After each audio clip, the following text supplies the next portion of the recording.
anak itu sudah sama diinterogasi di ustazanya. Mereka itu tidak tahu kalau cuma kode-kode mata saja itu sudah pelecehan, apalagi sampai memegang, Pak.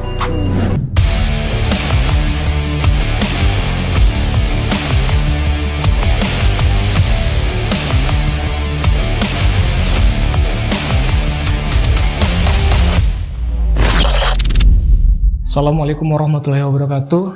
Alhamdulillah, berjumpa lagi bersama saya dalam program One Love Podcast. Tempatnya bahas sesuatu yang bisa kamu catat.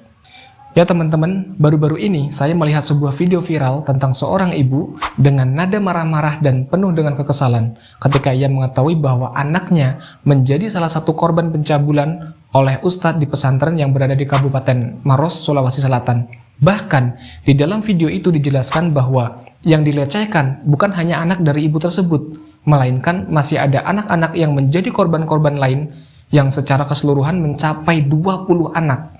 Kita simak dulu video berikut ini. Apa mesti anak kami ditidur baru dibilang itu yang namanya pelecehan? Apa mesti anak kami dipeluk atau di apa baru namanya pelecehan? Ya terus? Mungkin sempat tersentuh wadahnya, Bu. Iya. Itu pertama kejadian kau suruh ma piji-piji kau kasih masuk kakimu di selatan anakku.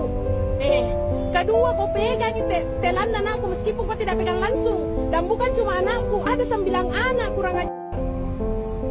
Ada 9 anak dan 9 anak itu sudah sama diinterogasi di ustazanya. Mereka itu tidak tahu kalau cuma kode-kode mata saja itu sudah pelecehan, apalagi sampai memegang, Pak. Dan di sini bukan cuma 1-2 orang, Pak. Ada 20 orang. Ada 20 anak, Pak, yang dilecehkan.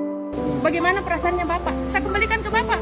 Kalau anaknya Bapak yang diusap-usap, yang dipegang-pegang, bagaimana rasanya? Apa mesti anak kami ditidur baru dibilang itu yang namanya pelecehan?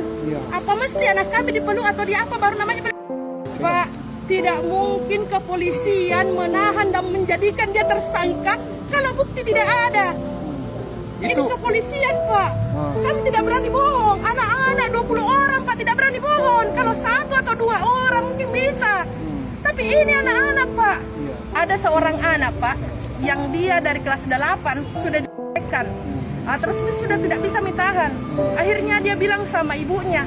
Dan ibunya bilang, tolong cari temanmu, nak. Karena kalau cuma kamu sendiri maka akan dibaleki. Makanya ini anak mencari temannya sampai terkumpul beberapa temannya dan mengadu kepada ustazanya. Yang tercatat 20, yang mengaku 20. Kami sangat puas sekali dan kami berterima kasih kepada Polres Maros, khususnya PPA, Pak. Kasus ini tentu menambah daftar kelam tentang sederet kasus pelecehan seksual, bahkan pemerkosaan massal di pondok pesantren, yang mirisnya dilakukan oleh oknum pimpinan pondok pesantren. Pesantren yang seharusnya menjadi tempat sumber ilmu justru malah menjadi sarang utama penjahat kelamin, predator seks, pedofil yang sangat membahayakan dan bisa mengancam siapapun. Dengan adanya kasus seperti ini, membuat banyak masyarakat yang akhirnya berpikir kembali untuk menyekolahkan anaknya di pondok pesantren. Tentu bukan tanpa alasan, mereka berpikir daripada anak yang mereka sayangi berakhir nista di tangan pemuja nafsu berkedok ustadz, ulama, dan lain sebagainya, mending gak usah pondok ke pondok pesantren sekalian, yang kemudian itu juga bukan sebuah solusi. Karena meskipun tidak semua, tetapi mayoritas orang tua belum tentu bisa memberikan bimbingan atau pengetahuan agama yang memadai kepada anaknya dengan berbagai alasan dan latar belakang. Yang akhirnya, jika kita lihat dari kasus terburuk, seorang anak yang lepas dari perhatian orang tua, ditambah tidak memiliki kefahaman agama yang kuat, bisa saja terpengaruh dengan bebasnya pergaulan yang sangat-sangat mengerikan dan bisa saja terjerumus dalam kasus yang sama-sama menyeramkannya, berpacaran, mabuk-mabukan, bahkan sampai terjadi perzinahan. Nauzubillah. Tentu ini menjadi dilematis ketika orang tua tidak memondokkan anaknya di pondok pesantren, maka ada resiko bahwa anak tidak memiliki kefahaman agama dan bahkan resiko terburuknya bisa terjadi perzinahan karena bebasnya pergaulan. Di sisi lain, ketika orang tua memondokkan anaknya di pondok pesantren, orang tua dibayang-bayangi rasa takut kalau anaknya menjadi sasaran bejat para pelaku kejahatan seksual berkedok pemuka agama. Serem kan? Lalu bagaimana cara agar anak kita tetap bisa mondok tetapi mendapatkan lingkungan yang benar-benar jauh dari perbuatan-perbuatan jahiliyah nista tersebut? Mungkin ini bisa dibilang sebuah solusi atau informasi, sekaligus sebuah jawaban dari pertanyaan, Apakah masih ada pondok pesantren yang benar dan jauh dari pelanggaran dan perbuatan nista? Tentu jawabannya ada. Tidak bisa dipungkiri bahwa kejahatan bisa saja terjadi bukan hanya ketika pelaku memiliki niat. Terkadang dengan adanya kesempatan saja, kejahatan itu berjalan dengan sendirinya. Sebetulnya dari kalimat tersebut kita udah bisa tahu kunci dari apa yang harus dilakukan agar kejahatan semacam ini tidak terjadi. Namun sebelum saya membahasnya, saya akan membahas hal fundamental lainnya terlebih dahulu. Baru setelah itu akan saya sampaikan apa korelasinya.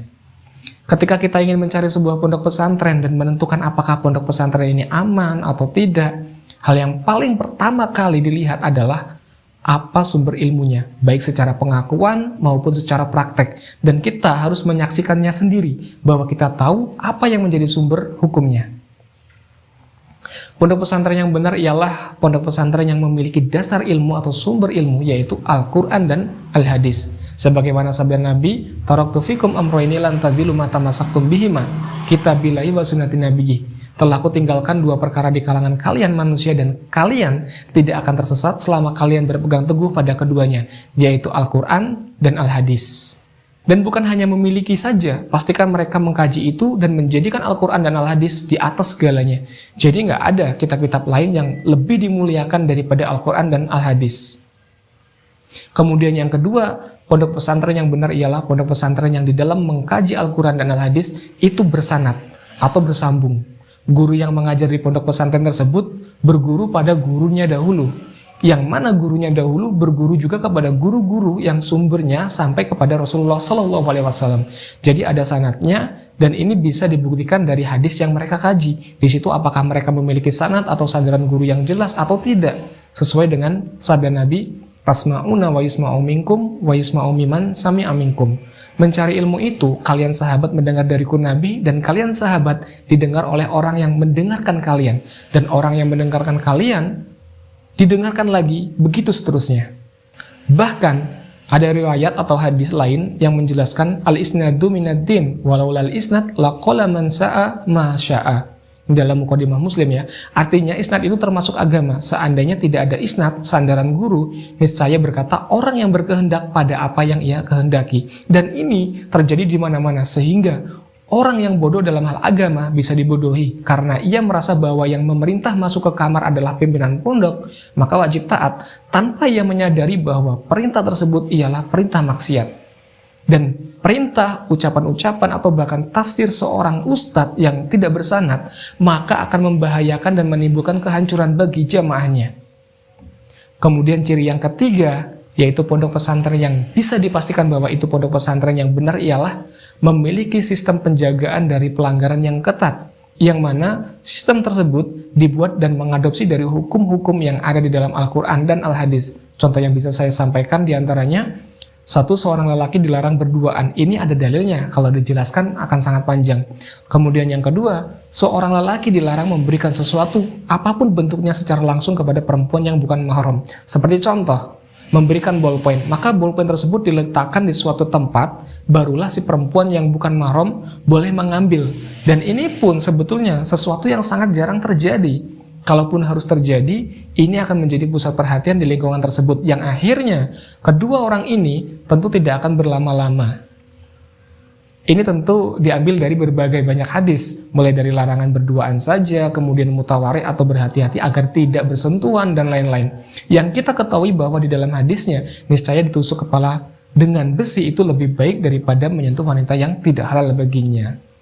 Bahkan kalau di kalangan saya itu, seorang lelaki dewasa itu tidak boleh menggendong anak kecil yang ibunya tidak mahram dengannya. Karena selain ketika si lelaki dewasa ini menggendong kemudian memberikan anaknya ke ibunya bisa saja terjadi sentuhan, juga bisa saja si lelaki dewasa ini menjadi pelaku jahat terhadap anak kecil tersebut. Tentu ini bukan hal yang berlebihan, karena kita tahu fenomenanya sekarang. Dan ini di kalangan saya adalah hal yang lumrah. Dan sebetulnya masih banyak lagi contohnya, yang kalau saya jelaskan akan terlalu panjang dan terlalu banyak. Yang intinya adalah pondok yang benar harus memiliki sistem penjagaan terhadap pelanggaran yang diadopsi dari Al-Quran dan Al-Hadis. Nah, beberapa penjelasan saya tersebut tentu ada korelasinya. dengan kalimat yang saya sebutkan tadi, yaitu tentang bahwa kejahatan terjadi bukan ketika ada niat saja, tetapi juga bisa saja terjadi ketika adanya kesempatan. Dan sebuah pondok pesantren yang benar, maka harus mengadopsi sistem penjagaan dari pelanggaran yang diadopsi dari ilmu Al-Quran dan Al-Hadis, yang kemudian melahirkan peraturan-peraturan yang sifatnya tidak memberikan sedikit pun kesempatan untuk pelanggaran itu terjadi.